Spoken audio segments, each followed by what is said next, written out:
सांख्य मत के खंडन पर विचार कर रहे हैं। जो सांख्य दर्शन का किस प्रकार से शंकराचार्य बहुत देखिए ब्रह्मसूत्र में विस्तार से उन्होंने सांख्य दर्शन का खंडन किया। शंकर सांख्य को प्रधान मल्ल बताते हैं, असली विरोधी। क्यों ऐसा बताते हैं? इसलिए बताते हैं क्योंकि अन्य दर्शन जो अद्वैत मत को नहीं मानते हैं वो अपने मत को श्रुति पर स्थापित नहीं बताते हैं। श्रुति के अनुसार वो जो है वो वे श्रुति अनुसारी है ऐसा नहीं बताते हैं। और यह जो है दर्शन यह बताता है जो यह भी जो है श्रुति के अनुकूल है, श्रुति के अनुसार जो है यह अपने दर्शन की स्थापना करता है। कपिल आदि जो है इसके प्रणेता रहे हैं, तो जाहिर है यह दर्शन शिष्टों के द्वारा स्वीकार्य हो सकता है। इसलिए शंकराचार्य इस दर्शन का खंडन करना वो आवश्यक समझते हैं। तो हम लोगों ने कल जो है आप लोगों को पीछे बताया गया था, एक बार फिर से संक्षेप में बताया जाए। जो ब्रह्मसूत्र जो टेक्स्ट है वो क्या है? ब्रह्मसूत्र की रचना जो है वो बादरायण ने की थी। उस ब्रह्मसूत्र में 555 सूत्र हैं। देयर आर 555 अफोरिज्म इन ब्रह्मसूत्र। 555 उसमें सूत्र हैं और पूरा ब्रह्मसूत्र जो है वो 4 अध्यायों में विभाजित है, ठीक। और हर अध्याय के 4 जो हैं पाद हैं, section. The text Brahmasutra which has been written by Badarayana consists of 555 aphorisms. The whole text is divided into 4 chapters and each chapter consists of 4 sections. These sections are called pad. Chapter is called adhyay. So Brahma Sutra is divided into 4 adhyay and each adhyay consists of 4 pad. Okay, I have already discussed that. Now you have to study. हाँ, okay बेटा. You want to say something? Oh. If you want to say something, you may. Nothing. Oh. So we have already read the 4 sutras, the first 4 sutras, which are again famous as Chatusutri. Those sutras were, the first sutra was Athato Brahma Jigyasa, then the second was Janmadyasyata, then the third one was Sastra Yonitvat, and fourth one was Tattva Samanvaya. Shankaracharya wrote commentary on these sutras, in fact on all the sutras of Brahma Sutra, and that commentary is famous as Shankar Bhasya or Sarirak Bhasya. Brahma Sutra Sarirak Bhasya. Shankar wrote Sarirak Bhasya. And suppose I ask to you, who wrote the Sri Bhasya Brahma Sutra? Do you know any one of you? Who wrote? Good, beta. So Shankar wrote Sarirak Bhasya. So you have to study the Sarirak Bhasya, Shankara Bhasya Brahma Sutra, and you have already studied his his commentaries on 4 sutras.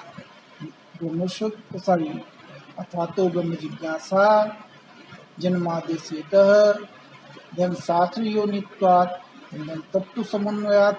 You also studied about Adhyas Bhasya, that is famous as Adhyas Bhasya is written as just as an introduction to Podghat.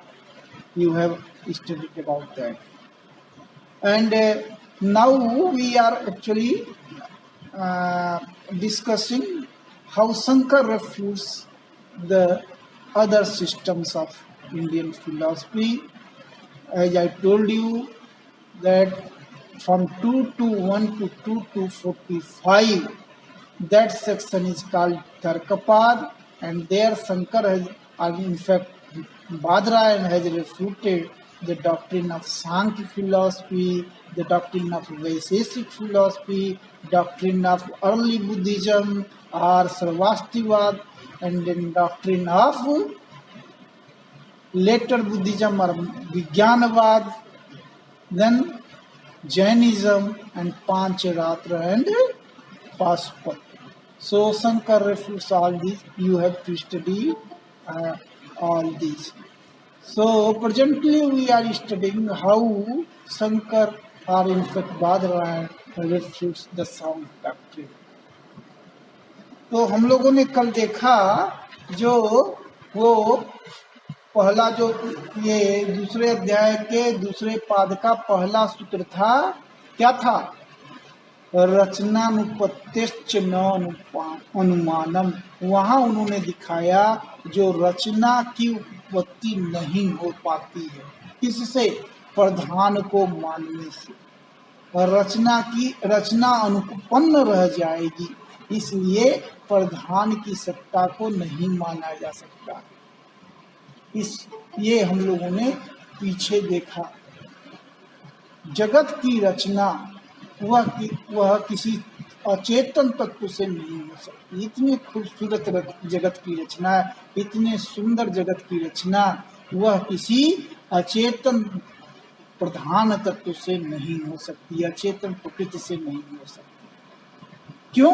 क्योंकि ये जगत जो है वो क्या है? अद्भुत है। इसकी संरचना को बड़े बड़े वैज्ञानिक कहा, जो प्रज्ञावद्भी शिल्पी, जो बड़े बड़े प्रज्ञामान शिल्पी है, वो भी इसकी रचना को नहीं समझ सकते। जहाँ एक तो इस प्रकार के जगत की रचना जो है ये बताता है जो जरूर कोई चेतन तत्व है जो जिसने इतने खूबसूरत संसार की रचना की है इस रूप में।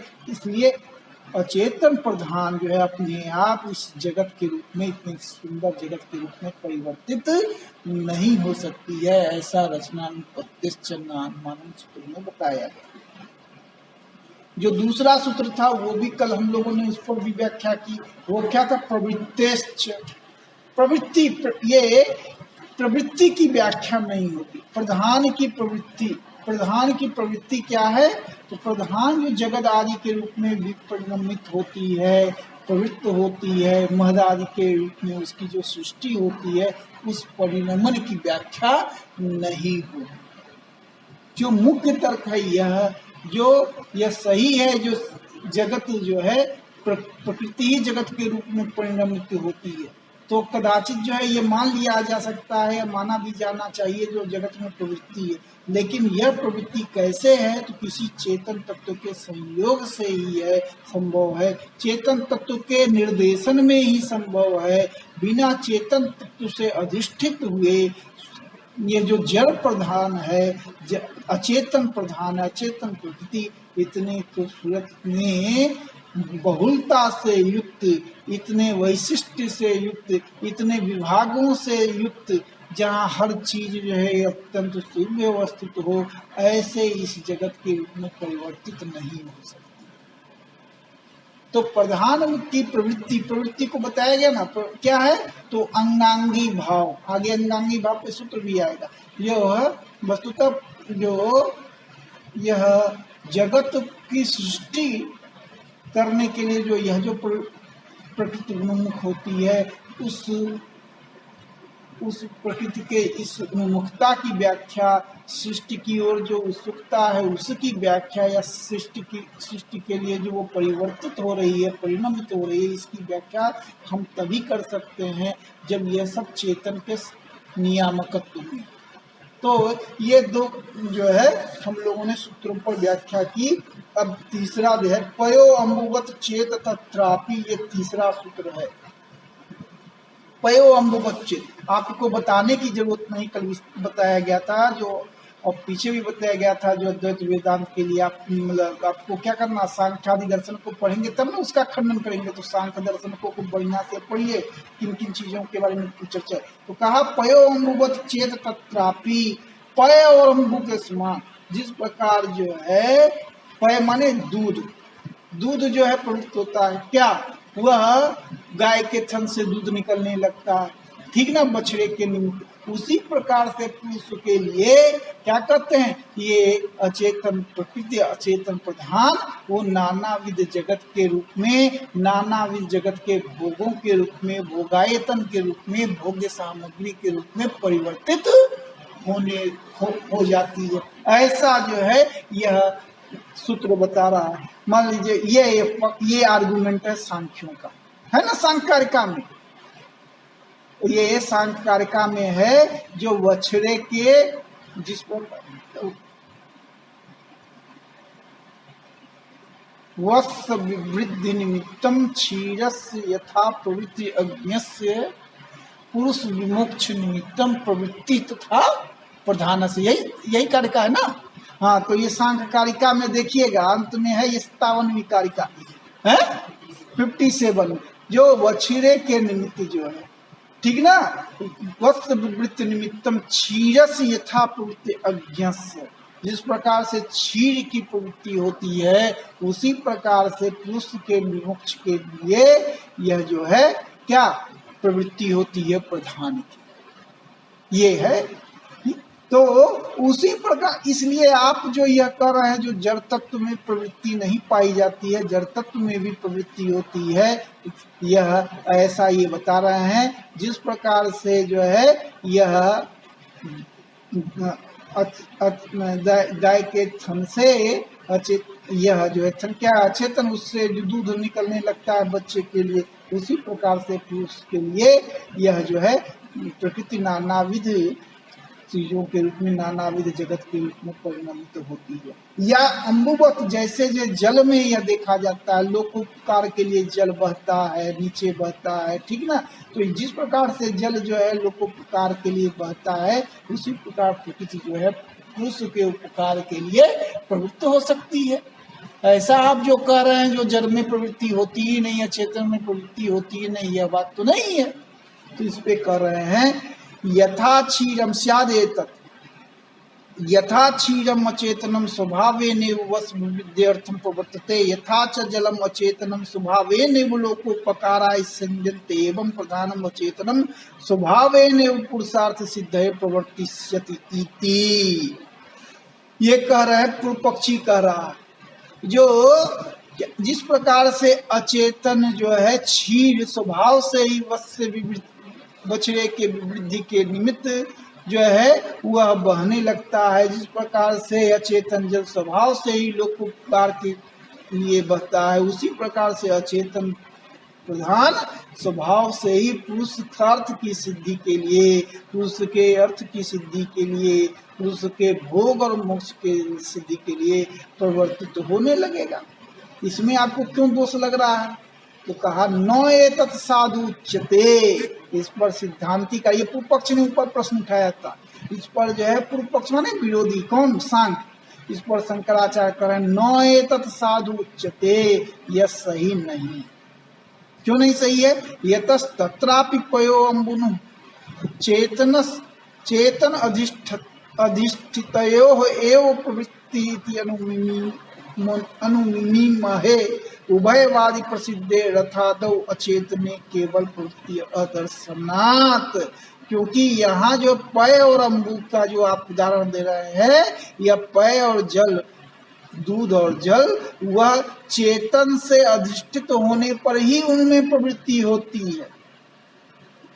जहाँ चेतन से अधिष्ठित तो नहीं है, जैसे मान लीजिए रथ जो है, तो वो अपने आप थोड़े चलता है। रथादो अचेतने केवल प्रवृत्ति दर्शनाथ, तो केवल रथ में जैसे जो है वह चेतन से नहीं अधिष्ठित हो, जब ड्राइवर गाड़ी में नहीं हो तो गाड़ी अपने आप थोड़े चलेगी। तो रथादो अचेतने केवल प्रवृत्ति दर्शनाथ, केवल रथ में जो है यह प्रवृत्ति नहीं देखी जाती। क्यों जो है यह कहा गया, जो ये अचेतन जल आदि जो है वो चेतन से अधिष्ठित होकर के ही बता है। कह रहा है शास्त्र में कहा गया है, शास्त्रम च यो अपसुतिष्ठन यो अपोअंतरो यमयति, इस प्रकार जो अप में रहता हुआ यप को नियमित करता है, इस प्रकार का बृहदारण्यक उपनिषद का वचन है। या इसी प्रकार का एतस्य वा अक्षर प्रशासने गार्गी प्राच्यो अन्य नद्य सिंधते, गार्गी और याज्ञवल्क्य के संवाद में भी उसमें बताया गया जो इसी अक्षर के प्रशासन में ये पूर्व की नदियां जो हैं वह बहती हैं, ऐसा याज्ञवल्क्य कहते हैं। इति एवं जातीयकम समस्तस्य लोक परिस्पंदितस्य ईश्वर अधिष्ठितताम अधिष्ठितताम श्रावयति, इस प्रकार से नानाविध जो शास्त्र हैं वह समस्त लोक में जो भी परिस्पंदन होता है, लोक में जो प्रवृत्ति होती है, लोक में जो गति होती है वह ईश्वर से अधिष्ठित ही होता है, ऐसा शास्त्र बताता है। तस्मात् साध्य पक्ष निश्चितत्वात् पयो अम्बुवद इति अनुपन्यासः, इसलिए जो आप जो है यह पय और अम्बु का उदाहरण दे रहे हैं, वह पय और अम्बु भी क्या है, यह साध्य पक्ष निश्चितत्वात् क्या है, साध्यवान पक्ष में प्रविष्ट होने से पयो अम्बुवत या व्यवचार स्थल नहीं है। यानी कि वहां भी क्या है, पय और अम्बु में भी जो आप यह कह रहे हैं, हमने क्या कहा था, जो यह वहां पे प्रवृत्ति नहीं है, प्रवृत्ति की अनुपत्ति, तो प्रवृत्ति की अनुपत्ति कहाँ भी है, वह पय और अम्बु में भी है। फिर आगे आइए, चेतनायाश्च धिन्वा स्नेह इच्छया पयसः प्रवर्तकत्व उपपत्ते वस्य चोषणेन च पयस आकृष्यमाणत्वात् न च अम्बुनोऽपि चेतनायाश्च धेन्वाः स्नेह, चेतन धेनु की स्नेह की इच्छा से ही पयस जो है दूध प्रवृत्त होता है, ऐसे थोड़े दूध निकलता है। तो वहां भी जो है कार्यक्रम है, चेतन है। और वस्य चोषणे च पयस आकृष्यमात्, और बछड़े के द्वारा जो है, तो इस प्रकार से न च अम्बुनो अपि अत्यंतम अनपेक्षा निम्न भूम्यादि अपेक्षत्वात्स्य नंदनस्य, इसी तरह से अम्बु भी जो है वह निरपेक्ष रूप से, जल भी निरपेक्ष रूप से स्वयं थोड़े प्रवर्तमान होता है, उसको भी नानाविध सहकारी की अपेक्षा रहती ही है, निम्न भूमि आदि की। या चेतन अपेक्षा तुम तो सर्वत्र उपदर्शितम, इसलिए चेतन की अपेक्षा तो सर्वत्र ही दिखाई पड़ती है। यानी कि आप जो यह जो उदाहरण दे रहे हैं वह क्या कहते हैं, पय और अम्बु का यह उदाहरण सही नहीं है। हमारा क्या मत है, जो वस्तुतः अचेतन प्रधान में जगत को उत्पन्न करने की प्रवृत्ति हो ही नहीं सकती, मादादि विकारों को उत्पन्न करने की प्रवृत्ति हो ही नहीं सकती। ये जब चेतन जो है, सॉरी अचेतन जो है किसी चेतन से संचालित होगा तभी उसमें ये प्रवृत्ति हो सकती है, ऐसा ये बता। व्यतिरेक अनवस्थितेश्च अनपेक्षत्वात्, और व्यतिरेक अनवस्थितेश्च अनपेक्षत्वात्, यह जो व्यतिरेक कोई व्यतिरेक नहीं है, ऐसा है सांख्य दर्शन में। आवाज आ रही है ना, है कौन सा, हाँ ठीक, हमें यहाँ पे दिखा रहा है जो नहीं। तो ये व्यतिरेक अनवस्थितेश्च अनपेक्षत्वात् चौथा सूत्र, तो हम लोगों ने देखा क्या क्या, पहला सूत्र क्या था, रचनानुपत्तेश्च न अनुमानम प्रवृत्तेश्च, दूसरा सूत्र था पयोमुवच्चेत तत्रापि, तीसरा सूत्र था। 10 सूत्र बताया जो है, ये बादरायण 10 सूत्र दिए हैं, उन 10 सूत्रों में सागर का खंडन किया 3 सूत्र। ये चौथा सूत्र देखिए, व्यतिरेक अनवस्थितेश्च अनपेक्षत्वात्, कोई व्यतिरेक नहीं, कोई अतिरिक्त नहीं है, प्रकृति के अतिरिक्त कोई सहकारी कारण हो जिसके कारण प्रकृति में वो प्रवृत्ति उत्पन्न हो, इस प्रकार का कोई सहकारी नहीं। प्रकृति के अतिरिक्त कोई कर्म आदि अदृष्ट आदि तो ये लोग मानते नहीं है। तो ये यहाँ पे है नहीं, मतलब मानते क्या है, यहाँ बनेगा नहीं इस प्रकार से, क्योंकि ये अंततः दो ही तत्व मानते हैं, एक प्रकृति तत्व और एक पुरुष तत्व। तो प्रकृति में प्रकृति के अतिरिक्त और भी मान लीजिए रखते जो ये क्या कहते हैं अदृष्ट आदि के कारण या अन्य कारणों से जो है यह प्रकृति जो है वह जगदादि के रूप में महदादि के परिणामों के रूप में परिणमित होती, तो ये माना जा सकता था। तो ऐसा तो ये मानते नहीं है। और आप कहेंगे जो नहीं, पुरुष को तो मानते हैं, पुरुष जो है वह है पुरुष के निमित्त से या पुरुष के संयोग से कदाचित जो है वह प्रधान में प्रवृत्ति होगी, और जब पुरुष का संयोग नहीं रहेगा तो यानी कि पुरुष तो है। कहा पुरुष कैसा है? सांख्य मत में पुरुष सांख्य मत में असंग है, असंग पुरुष है। तो वह असंग पुरुष वाला क्या करेगा? वह प्रकृति क्या, वह प्रकृति की प्रवृत्ति में असंग पुरुष वाला जो उदासीन पुरुष है वह न तो सहायक होगा न उसका बाधक होगा, ठीक ना। इसलिए आप जो यह कह रहे हैं व्यतिरेक अनवस्थिता प्रकृति के अतिरिक्त और किसी सहकारी कारण के न होने पर के कारण और पुरुष के असंग उदासीन होने के कारण यह प्रकृति क्या है, वह स्वतंत्र ही रह जाती है, निरपेक्ष ही रह जाती है, और फलता जो है उससे जगत की उत्पत्ति आदि संभव नहीं है। जरा सा देखिए क्या व्याख्या कर रहे हैं शंकराचार्य। कह रहे हैं सांख्यानाम त्रयो गुणा साम्येन अवतिष्ठमाना प्रधानम। सांख्यों के अनुसार क्या है, प्रधान क्या है, जिसकी बार बार कर रहे हैं प्रधान की चर्चा है, प्रकृति क्या है। सांख्यों के अनुसार प्रधान जो है वो क्या है, प्रकृति गुणों की साम्यावस्था है। अब न तो तद व्यतिरेकेण प्रधानस्य प्रवर्तकम निवर्तकम वा किंचित बाह्यम अपेक्षम अवस्थितम अस्ति। अब इसके अतिरिक्त प्रधान के अतिरिक्त कोई उसका प्रवर्तक या निवर्तक कोई बाह्य तत्व उनके अनुसार है नहीं। जब नहीं, अब पुरुष क्या है, पुरुषस्तु उदासीनो न प्रवर्तको न निवर्तक। पुरुष तो उदासीन है, वह न तो प्रवर्तक है न निवर्तक। इति इत्यतो अनपेक्षम प्रधानम। इसलिए प्रधान क्या हो गया, वह अनपेक्ष हो गया, ठीक, वह निरपेक्ष हो गया, वह निरपेक्ष हो गया, ठीक ना। उसको न तो किसी की जरूरत है न उसकी कोई मदद कर सकता है, अनपेक्ष हो गया।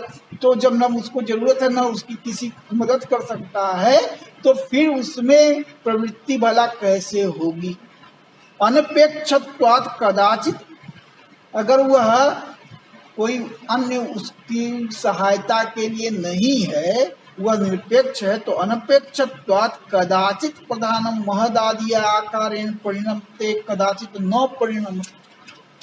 वह कभी जो है महदादि के आकार में परिणमित होगा, कभी महदादि के आकार में परिणमित नहीं होगा। इत्येतद् अयुक्तम, यह क्या होगा, अयुक्त, यह सही नहीं। कभी वह परिणमित होगा और कभी नहीं परिणमित होगा। ऐसा क्यों? ऐसा नहीं, क्योंकि जब आप कोई मानते जो प्रकृति के अतिरिक्त कोई तत्व है जो वो क्या है, प्रकृति में जो है वो प्रवृत्ति उत्पन्न करती है, तो तब जब वो तत्व जो है सहकारी कारण के रूप में रहता, तब जो है उसमें जो है जब वो तब प्रवृत्ति होती। जब वो सहकारी कारण के रूप में नहीं रहता तो प्रवृत्ति नहीं होती। या पुरुष के मान लीजिए जैसा सांख्य दर्शन अपनी तरफ से प्रभाव करता है, जो सांख्य दर्शन जब पुरुष जो है प्रकृति के संयोग में आता है तो प्रकृति जो प्रवृत्ति होती है, जब संयोग में नहीं आता है तो प्रवृत्ति नहीं होती है। तो इस पे ये कारण पुरुष क्या है आपके अनुसार, असंग है, उसका प्रकृति से कोई लेना देना है नहीं, अतः प्रकृति क्या है, अनपेक्ष है। जब ऐसा है तब क्या है, तब जो है वह कभी वह उसमें महदादि के आकार में परिणमित होगी, कभी नहीं होगी, ऐसा संभव है ही नहीं। अगर परिणमित होगी तो परिणमित ही होगी और नहीं होगी तो नहीं होगी, ठीक ना। ये ईश्वर से तू सर्वज्ञत्वात् सर्वशक्तित्वात् महामायत्वाच्च प्रवृत्ति अप्रवृत्ति न विद्यते। चूंकि ईश्वर सर्वज्ञ है, सर्वशक्तिमान है, महामाया से युक्त है, अतः उसमें प्रवृत्ति और प्रवृत्ति का कोई विरोध नहीं। ऐसा ही होता है। अन्यत्र अभावाच्च न तृणादिवत, ये पांचवा सूत्र जो है बताया उन्होंने। क्या दिया? ये बादरायण ने बताया, अन्यत्र अभावाच्च न तृण। आप अब इस पे ये तर्क दे रहे हैं, जैसे तृण आदि जो हैं वह क्या होते हैं? वह गाय के द्वारा खाए तृण हुए, घास हुए, जल हुए, ये सब गाय को खिलाया जाए तो किस रूप में परिवर्तित हो जाता है? वह दूध में। तो उसी प्रकार से यह जो प्रकृति है वह जड़ तत्व जो है यह इतने खूबसूरत जो है वनस्पतियों से, नाना भी शरीर इंद्रिय मन बुद्धि वाले मनुष्यों के रूप में या नाना भी जो है जगत के रूप में वो परिणमित हो जाएगा, भोग्य सामग्रियों के रूप में, भोगायतन जो है शरीर आदि के रूप में। ठीक ना? तो ये कह रहे हैं, इसको कह रहे हैं अन्यत्र अभावाच्च न तृणादिवत। आप जो तृण आदि का उदाहरण दे रहे हैं यह भी सही नहीं।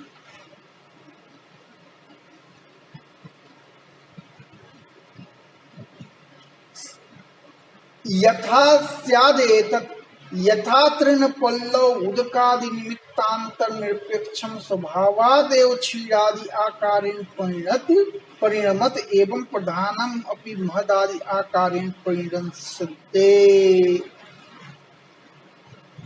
ये ऐसा, अगर ऐसा हो, क्यों ये माना जाए तो क्या, जैसे तृण और पल्लव या जल आदि तो वो बिना उनको किसी निमित्त की अपेक्षा नहीं रहती, किसी निमित्तांतर की, स्वभाव से वो क्षीर आदि के रूप में परिणमित हो जाते हैं। उसी प्रकार से प्रधान जो स्वभावतः महद आदि के आकार में परिणमित हो जाए तो कथम च निमित्तांतर निरपेक्षम तृणादि इति गम्यते।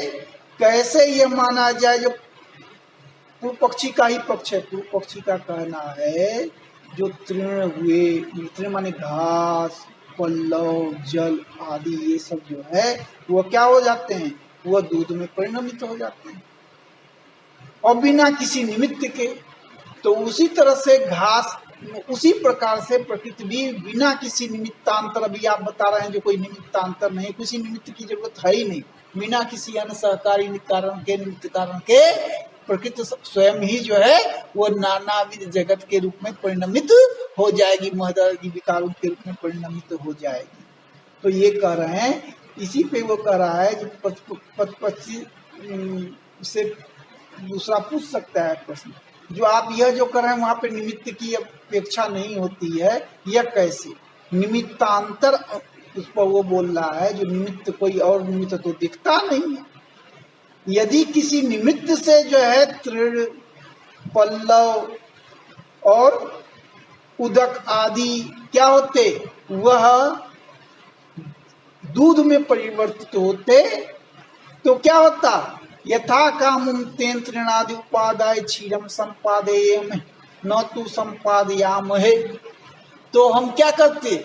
हम जो है तृण आदि को लेकर के उससे दूध बना सकते थे, लेकिन हम नहीं बना पाते हैं। ये बताता है जो यह जो है किसी निमित्त की, किसी कारण की, किसी की आवश्यकता उसके लिए नहीं, किसी निमित्तांतर की आवश्यकता नहीं है। यह स्वयं जो है तृणादि ऐसे परिवर्तित हो जाता है। तस्मात् स्वाभाविक तृणादि परिणाम तथा प्रधानस्य स्याद् इति। इसलिए तृणादि स्वाभाविक रूप से दूध में परिणमित हो जाता है, उसी प्रकार से प्रधान भी स्वभावतः जो है जगत आदि के रूप में परिवर्तित हो जाएगा, महद आदि के रूप में परिवर्तित हो जाएगा। इस अत्र उच्यते, इस पर सिद्धांती कह रहा।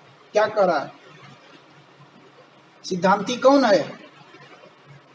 एक सुनिए, ध्यान दीजिए। एक पूर्व पक्ष होता है और एक उत्तर पक्ष होता है। पूर्व पक्ष माने जो आपके मत का को नहीं मानता, विरोधी। तो यहाँ विरोधी कौन है? सांख्य। और उत्तर पक्ष क्या है? वेदांत का, शंकर, अद्वैत वेदांत का, शंकराचार्य। ठीक ना? उसी को बोलते हैं सिद्धांती। क्यों? क्योंकि सिद्धांत उसी का है, इसलिए वह सिद्धांत, वह उस ग्रंथ में उसका सिद्धांत है ना, इसलिए सिद्धांत वाला उसको सिद्धांती बोलते हैं। तो अत्र उच्यते, इस पर सिद्धांति कहता है, क्या कहता है, भवेत तृणादिवत स्वाभाविक प्रधानस्य परिणामो यदि तृणादे अपि स्वाभाविक परिणामो अभिगम्येत। आप जो कह रहे हैं जो तृण आदि के समान प्रधान में स्वाभाविक परिणाम है, तो यह होता, यह हम स्वीकार कर लेते। कब स्वीकार कर लेते, अगर तृण आदि में स्वाभाविक परिणमन हो दूध में, लेकिन न तो अभ्युपगम्यते, लेकिन तृण आदि में स्वाभाविक परिणमन नहीं होता है। क्यों? क्योंकि वहां निमित्तांतर है, वहां कोई निमित्त होता है जिसके कारण जो है वह तृण आदि, कैसा निमित्त होता है, चेतन निमित्त होता है, इस कारण से तृण आदि दूध आदि में परिवर्तित होते हैं। कथम निमित्तांतर उपलब्धे, कैसे निमित्तांतर होता है, तो कहा अन्यत्र अभावात, अन्यत्र उसका अभाव होता है, इसलिए अन्यत्र अभाव होता है। तृण आदि में जब जो है तृण आदि धेनु एव ही उपभुक्तम, तृण आदि क्षीरी होती, जब जो है गाय जो है वह घास को खाती है, तभी जो है वह घास जो है दूध के रूप में परिवर्तित होता। अगर वो घास नष्ट हो जाए तो क्या उससे दूध हो सकता है? नहीं। अगर घास को कोई बैल आदि खा ले तो उससे दूध होगा क्या? नहीं। तो ये क्या बता रहा है, यदि ही निर्निमित्तम एतत् स्याद धेनु शरीर संबंधात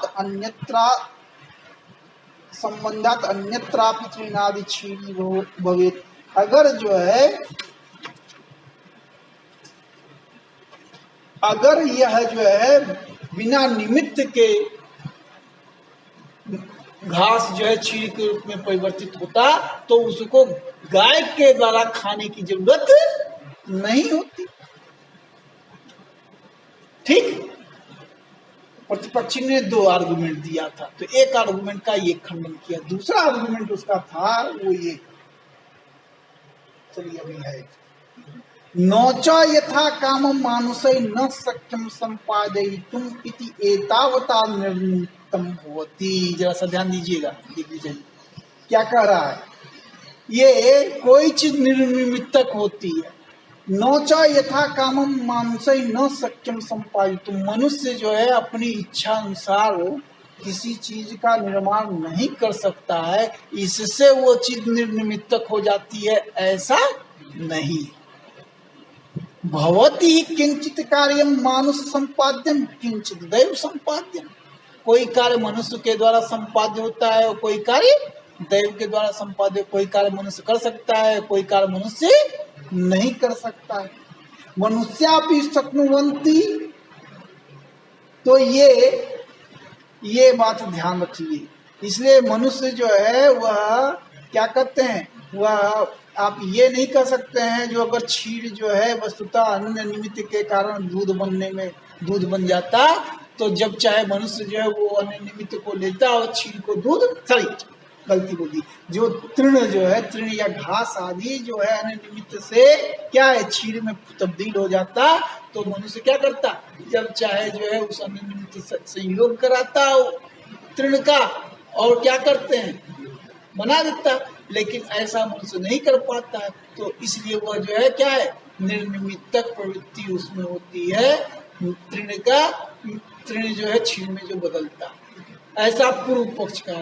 तो इस पे ये कह रहे हैं जो मनुष्य ऐसा नहीं बना सकता है, इसका अर्थ यह थोड़े है जो क्या करते हैं वो निर्निमित्त। ठीक ना, मनुष्य में जो है कुछ चीजों को बना सकता है, कुछ चीजों को नहीं बना सकता है, इसी कारण से ही वो निर्निमित्त हो जाएगी, ऐसा नहीं। मनुष्य भी, और जब आप कर रहे हैं मनुष्य नहीं कर सकता है, उस पर भी देखिए मनुष्य भी कर सकता है। मनुष्य भी शक्नुवन्ति एव उचितेन उपायन तृणादि उपादाय क्षीरम संपादयितुम। और मनुष्य जो है उन घास आदि से उचित उपाय के द्वारा क्या कर सकता है, उन्हें दूध में बदल सकता ही है। खूब जो है आपके यहाँ जो घास हरी हरी रखी है उसको गाय को खिलाइए तो उससे खूब बढ़िया जो है दूध निकलेगा ही, ठीक ना।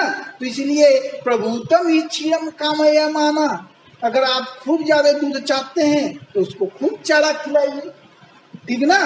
ततश्च प्रभुतम क्षीर, इसलिए तो खूब चारा खिलाएंगे तो खूब चारा खिलाइए तो खूब क्षीर की उपलब्धि होगी। तस्मात् न तृणादिवत स्वाभाविक प्रधान से परिणाम, इसलिए तृणादि का जो है, इसलिए न तृणादिवत स्वाभाविक प्रधान से परिणाम, इसलिए प्रधान में जो प्रवृत्ति है स्वाभाविक है, आप कहते हैं तृणादि के समान, यह सही नहीं है। तृणादि के, ठीक ना, न तृणादि के समान प्रधान में स्वाभाविक प्रवृत्ति नहीं। आगे छठा भी हो जाएगा, छठा हो जाएगा, उसके बाद जो है कल जो है बाकी 3 करेंगे, और 3 या 4, ठीक ना। एक और सुन लो बेटा, वो आप पढ़े ही। अभ्युगमे ही अर्थाभावात्,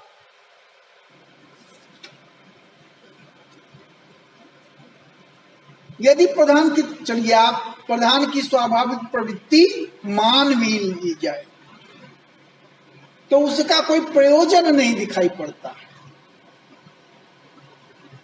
ठीक ना। अभ्युगमे अपि अर्थाभावात्, अगर प्रधान की प्रवृत्ति स्वतः प्रवृत्ति मान भी ली जाए, पहले तो प्रधान में कोई प्रवृत्ति बनेगी नहीं, और अगर बनेगी भी तो उसका कोई प्रयोजन हो नहीं सकता, ठीक ना। तो इसको देखिए ये क्या कह रहा है, शंकराचार्य इसकी व्याख्या करते हुए कह रहा है, स्वाभाविकी प्रधान प्रवृत्ति न भवति इति स्थापित, प्रधान में स्वभावतः प्रवृत्ति नहीं हो सकती है, नहीं होती है, यह हम लोगों ने सिद्ध कर दिया। अथापि नाम भवतः श्रद्धा अनुरुध्यमान स्वाभाविक में प्रधान से प्रवृत्ति गच्छेम तथापि दोषो अनुसज्जते एव। फिर भी अगर आप में श्रद्धा, आपकी श्रद्धा के अनुरोध से, ठीक ना, तथापि नाम भवतः श्रद्धा अनुरुध्यमान, आपकी श्रद्धा के अनुरोध से, ठीक, क्या क्या करें हम, स्वाभाविक में प्रधान से प्रवृत्ति गच्छेम, हम मान लें क्या, जो प्रधान में स्वाभाविक प्रवृत्ति होती, तथापि दोषो अनुसज्जेते, तो भी दोष रह ही जाता। कुतः, क्या, क्यों, अर्थाभावात्, क्योंकि प्रकृति के इस परिणमन की, प्रकृति के इस प्रवृत्ति के जो है कोई प्रयोजन नहीं समझ में आता, अर्थाभावात्, इसका कोई प्रयोजन नहीं।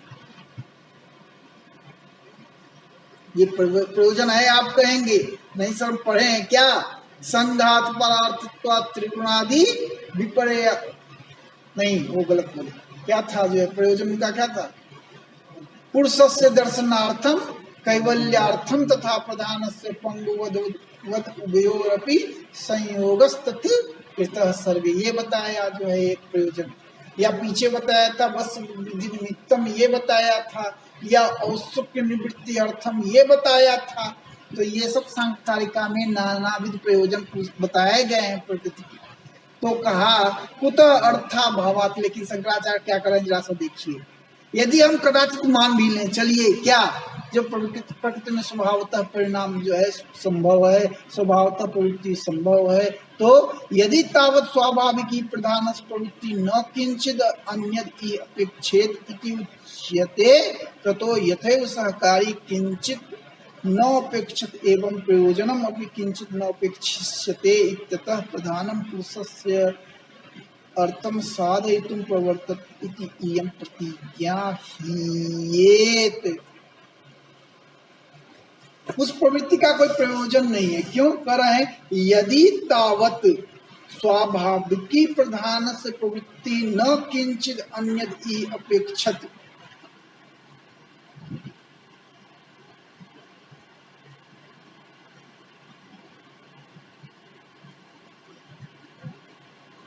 यदि आप ऐसा कर रहे हैं, क्या कर रहे हैं? जो यदि तावत स्वाभाविकी प्रधान से प्रवृत्ति न किंचित अन्यद ही अपेक्षत इति उच्यते। क्या है जी, कैसे होगा?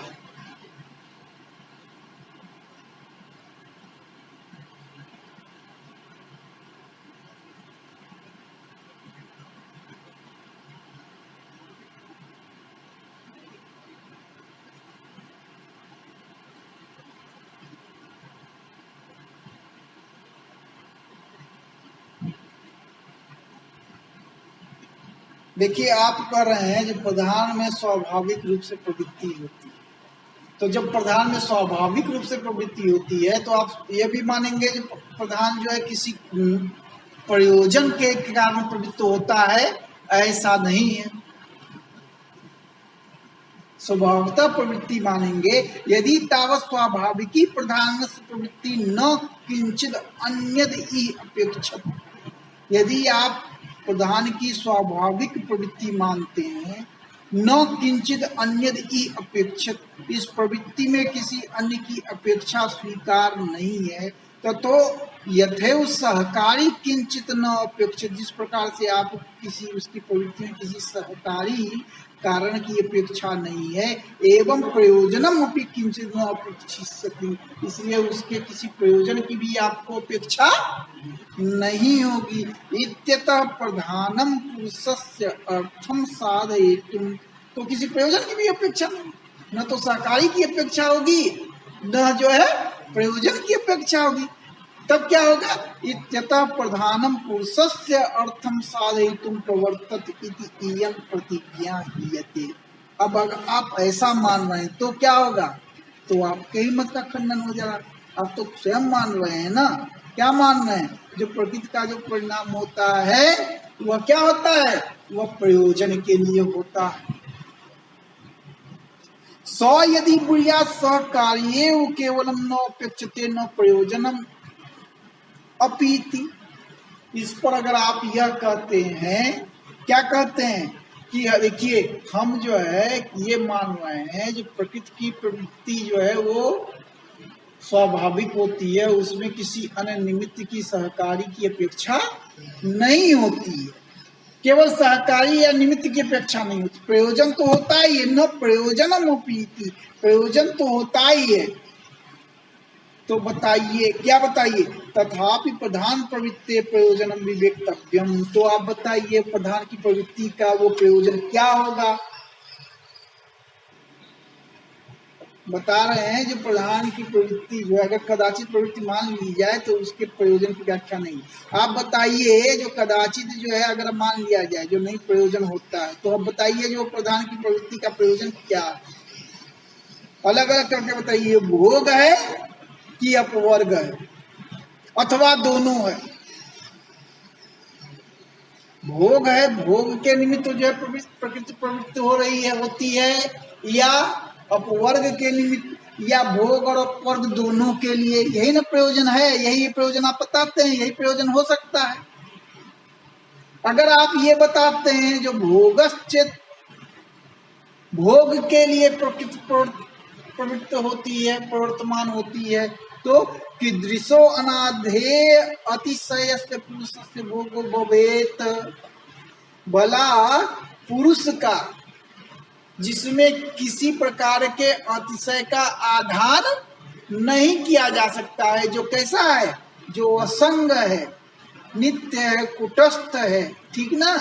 उसमें भला जिसमें किसी प्रकार के अतिशय का, सारे अतिशयों से वो परे है, उसमें क्या भोग आप करेंगे? वो तो एक तरह से कहिए, ठीक ना, वो सारे सुख दुख से परे है, तो उसमें भला जिसमें अतिशय का आधान किया ही नहीं जा सकता, इस प्रकार के असंग का भला क्या भोग होगा? तो भोग जो है आप प्रयोजन बताएंगे तो पुरुष का भला क्या भोग होगा? जो पुरुष के भोग के लिए जो है आप प्रवृत्ति होगी, ऐसा तो माना नहीं जा सकता। तो अनिर्मोक्ष प्रसंग, इससे हो गया क्या? अनिर्मोक्ष प्रसंग, अनिर्मोक्ष होगा।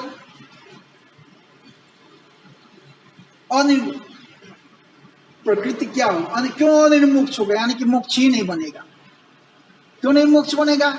जब प्रकृति जो है वह पुरुष के भोग के लिए प्रवृत्त होती रहेगी तो फिर जो है क्या उस पुरुष का भला मोक्ष कैसे बनेगा? ठीक ना? इसलिए पुरुष के मोक्ष का अभाव मान अनिर्मोक्ष प्रसंग होगा। यहाँ पे मोक्ष की व्याख्या नहीं हो पाएगी, यानी कि हमेशा सृष्टि ही होगी। आप ऐसे भी समझ सकते हैं।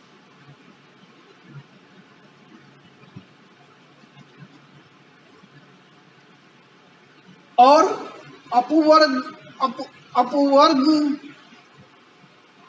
अपवर्गश्चेत, अगर यह माने जो प्रागपी, अगर मान लीजिए ये प्रयोजन आप कर रहे हैं जो ये भोग नहीं, पुरुष का भोग नहीं, पुरुष के मोक्ष के लिए प्रकृति जो है वह प्रवृत्त होती है। कैवल्यार्थम तथा प्रधानस्य में कहा गया है, पुरुषस्य दर्शनार्थम कैवल्यार्थम तथा प्रधानस्य। पुरुष की अपेक्षा क्यों होती है? दर्शनार्थ। और प्रकृति की अपेक्षा क्यों होती है? कैवल्यार्थ। तो आप जो है भोग अनावश्यक कर रहे हैं, वस्तुतः कैवल्यार्थ जो है प्रवृत्ति होती है, ऐसा कहे। अपवर्गश्चेत, अगर जो है ये प्रयोजन जो है यह मान लिया जाए क्या?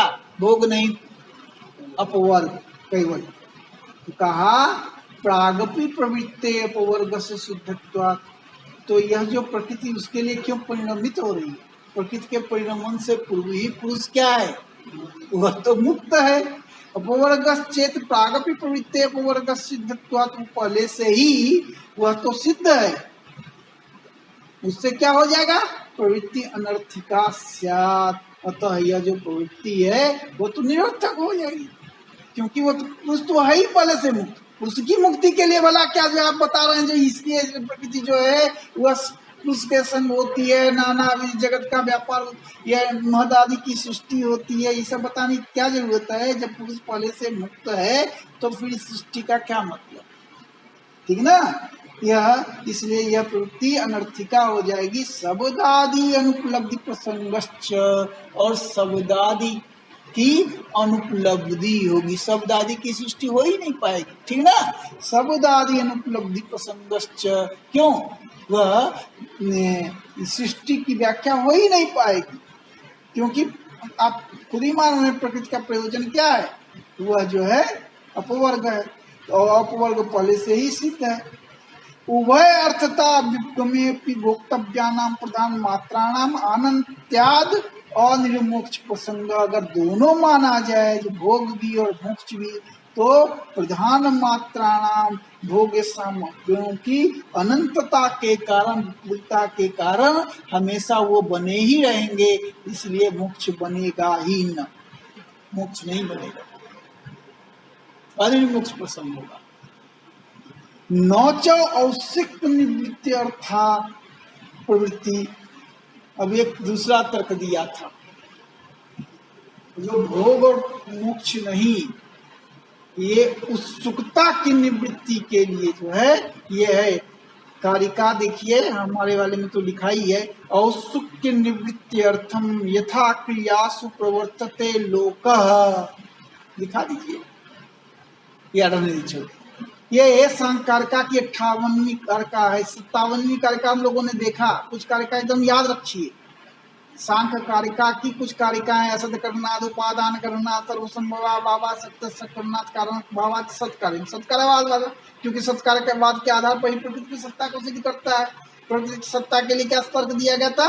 वेदा नाम परिमाणात, या जो 15वीं कारिका या कौन सी कारिका है वो वाला, ठीक, वो उसको याद रखिए। वेदा नाम परिमाणा समन्वय सकृता प्रवृत्ति कारण कार्य विभागात अविभागात वैश्य, उसको याद रखिए। फिर क्या और याद रखिए? प्रकृति की सिद्धि ऐसे हुई, फिर वह जो है ये वाला याद रखिए, जो कैसे जो है आगे भी आएगा काम अभी जो अभी हम लोगों ने देखा क्या, पुरुषस्य दर्शनार्थम कैवल्यार्थम तथा प्रधानस्य पंगु वंधवद उभयोरपि संयोगस्तत्कृतः सर्व। कैसे सृष्टि होती है, तो पंगु और अंध के समान। जब जो है ये दर्शनार्थ अपेक्षा रहती है किसकी, पुरुष की, कैवल्यार्थ अपेक्षा रहती है प्रकृति की, तो दोनों एक दूसरे का प्रयोजन की सिद्धि करते हैं और आपस में उनमें ये शिष्ट व्यापार या परिणमन या जगत आदि व्यापार जो है या जो यह प्रवृत्ति या इसकी व्याख्या वो लोग कर देते हैं। तो ये सब जो, हाँ, तो उसी में बताया गया था। एक और भी 57वीं कारिका की चर्चा हुई कि वस वृद्धि निमित्तम क्षीरस्य यथा प्रवृत्ति पुरुष तथा पुरुष विमोक्ष निमित्तम प्रवृत्ति प्रधानस्य, ये 57वीं कारिका थी, ठीक ना। उसी में 58वीं कारिका है जो औत्सुक्य निवृत्ति अर्थम यथा क्रियासु प्रवर्तते लोका पुरुष सस्य विमोक्षार्थम प्रवर्तते। जिस प्रकार उत्सुकता की निवृत्ति के लिए प्रवृत्ति होती है लोक में, ठीक ना।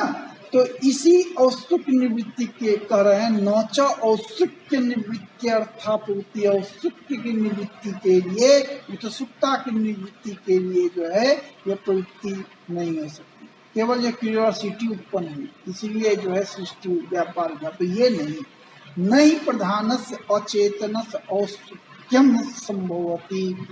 भला अब जो प्रधान जड़ है, अचेतन प्रधान में उत्सुकता कैसे संभव होगी। न च पुरुषस्य निर्मलस्य निष्कलस्य औत्सुक्यम, और न ही निर्मल असंग पुरुष में किसी साक्षी स्वरूप जो पुरुष है, जो उदासीन है, दृष्टा है, माध्यस्थ है, उसमें भला किसी प्रकार की उत्सुकता होगी।